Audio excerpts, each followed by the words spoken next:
This story is called Turquoise Boy, a Navajo legend. Written and adapted by Terri Cohlene, illustrated by Charles Reasoner.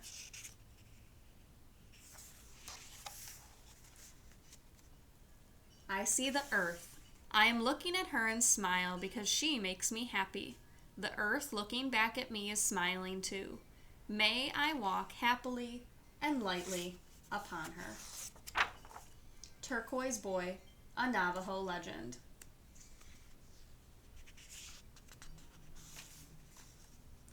In the days of long ago, when the Holy Ones still visited this land, a young Navajo named Turquoise Boy looked down on his people. In the heat of the desert, he saw them toil in their fields of corn and squash. He watched them labor under baskets heavy with fruit and nuts. Turquoise Boy was saddened.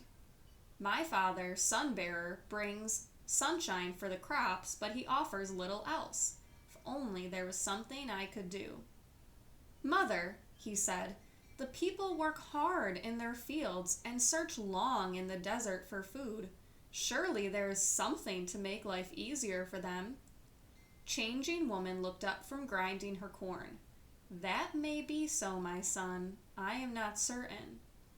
But you are mother of all people. Do you not wish for this also? Changing Woman resumed her grinding. What you seek is not a simple thing, she said.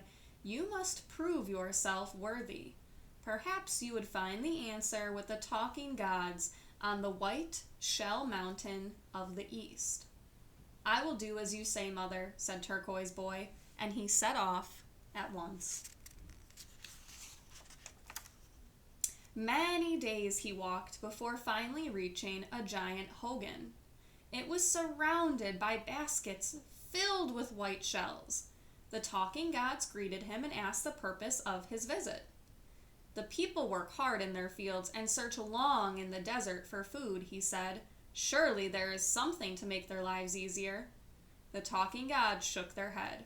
What you seek is not ours to give.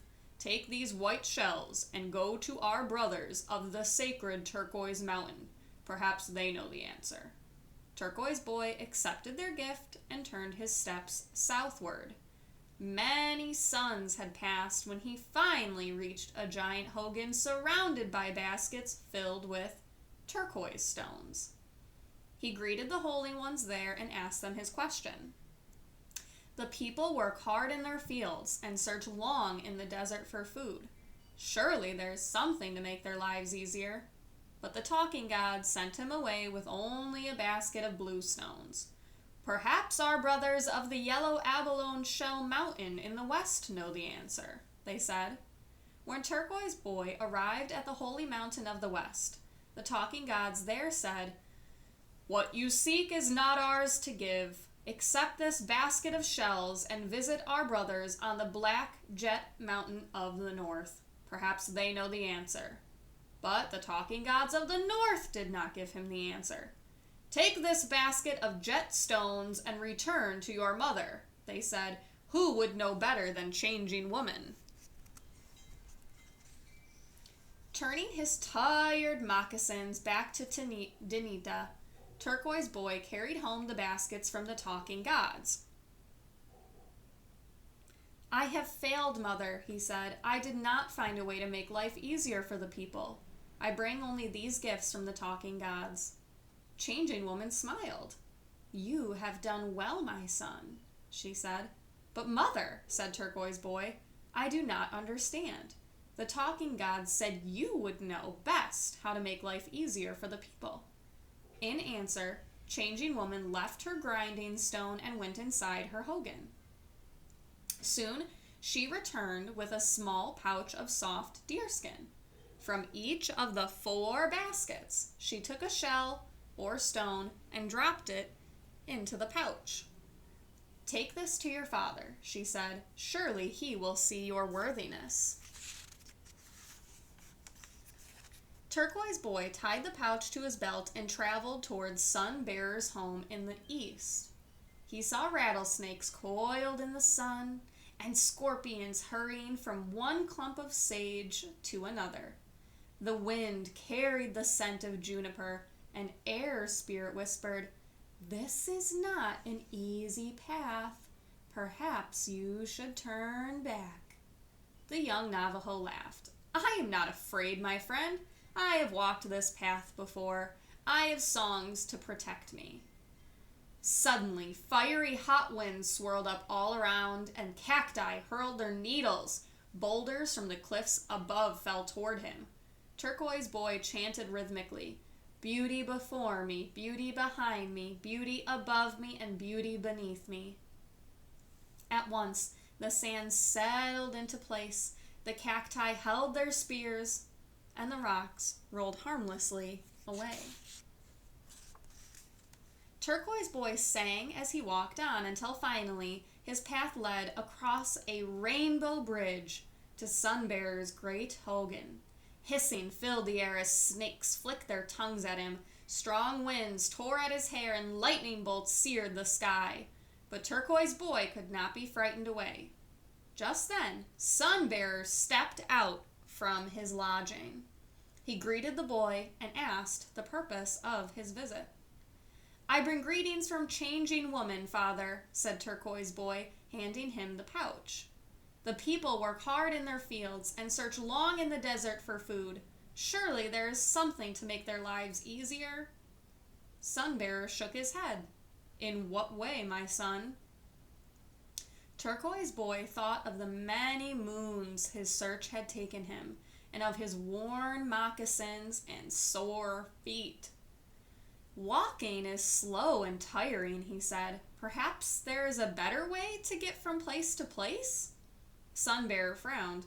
"I travel on sunbeams, rainbows, and lightning. It is foolish to think mankind could do this." He gave back the deerskin pouch. "Return to your mother. It is time for my daily journey to the west." With a heavy heart, Turquoise Boy once again walked the path homeward. As he crossed the mountain that is wide, he saw a ladder sticking up from a hole in the ground. "It was not there when I passed this way before," he said. "I have heard of a world below. Could this be the way to reach it?" He looked down the hole and was startled to see an old fat man sitting at the foot of the ladder. "Is that one who walks the earth?" called the man. "It is I, Turquoise Boy. Who are you?" "I have been called many things, but you may call me Mirage Man. Come down so I can see you better." Turquoise Boy descended the 12 rungs and stood in a wide cavern. The old man asked, "What is your purpose in traveling this path?" "I seek a way to make life easier for the people." Mirage Man saw the pouch hanging at the boy's belt. "You are the one I knew would come someday," he said. "Come, I will show you something." He walked along a path until he came to a door facing east. He opened it, and Turquoise Boy gasped. In a white pollen mist, grazing on wildflowers, were magnificent creatures he had never seen before. "These are Sunbearer's horses," said Mirage Man. Then, from Changing Woman's pouch, he took the white shell and placed it in a horse's mouth. Next, he removed it and returned it to the pouch together with pollen from the horse's mane. "Come," said Mirage Man, and he led the boy to the south meadow. There, a sky-colored horse rolled on the ground. Then it stood and shook off a cloud of glittering dust. Behind him, an entire turquoise herd pranced and neighed. Mirage Man repeated his ceremony with the turquoise stone before showing the boy the yellow herd of the west and the black herd of the north. Each time, Mirage Man rolled the proper shell or stone in a horse's mouth and shook pollen from its mane. Finally, Turquoise Boy said, "These animals would indeed make life easier for the people. How can we prove worthy of such a gift?" Mirage Man was pleased with the question. "First, you must learn to keep the horse sacred," he said, and he taught Turquoise Boy a holy song. "This you must remember and teach the people of Denita." He handed back the pouch and said, Go now, take this to Changing Woman. Turquoise Boy returned home and found his mother weaving cloth outside the hogan. I bring a song and a gift from Mirage Man, he said. Changing Woman looked up and smiled. You have indeed proven yourself worthy, my son. She took the pouch. It is time, she said. Send messengers to the people and the holy ones. Ask them to come while I go inside and prepare for the hatal. Turquoise Boy did as his mother asked, and then went into the hogan to watch her. Changing Woman took a deer skin, spread it on the floor, and put upon it the beads and shells from Mirage Man and the talking gods. Then she laid out ears of white corn, yellow corn, blue corn, and corn of many colors. Over this she sprinkled the sacred pollen. Finally, Changing Woman covered all she had done with 12 more skins. I am ready, she said. Now you must help me chant. Outside, the people and the talking gods gathered. Moon was there, and Mirage Man, and the Mist people. Sunbearer joined them also. They built a fire and sat on the ground, chanting. They sang Hogan songs, healing songs, and songs of blessing. Turquoise Boy came out and taught them the song of the horse. Into the night they sang, until finally Sunbearer left for his daily journey. The god people nodded into sleep, and as they slept, Turquoise Boy closed his eyes tightly and sang for horses. Suddenly, there was neighing under the deerskins as they trembled and began to rise. Then, with the first rays of the sun, came horses of white shell, turquoise, yellow abalone, and black jewel. They rose up and kicked off their blankets, and as their numbers increased, the Navajo rejoiced. They rejoiced for their gift, for Changing Woman, and for Turquoise Boy. To this day, the people of Danita offer pollen to the winds, and they chant for the sacred horse. How joyous he neighs, how joyous he neighs.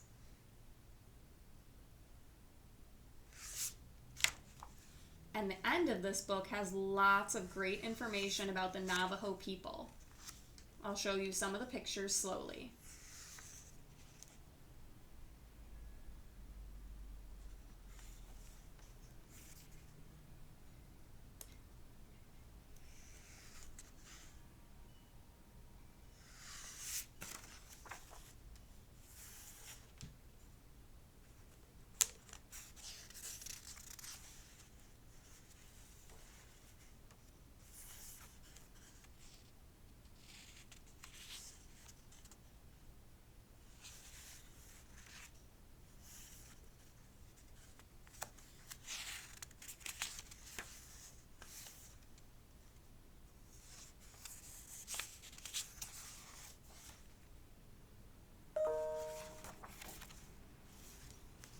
This was the story of Turquoise Boy, a story from the Navajo people.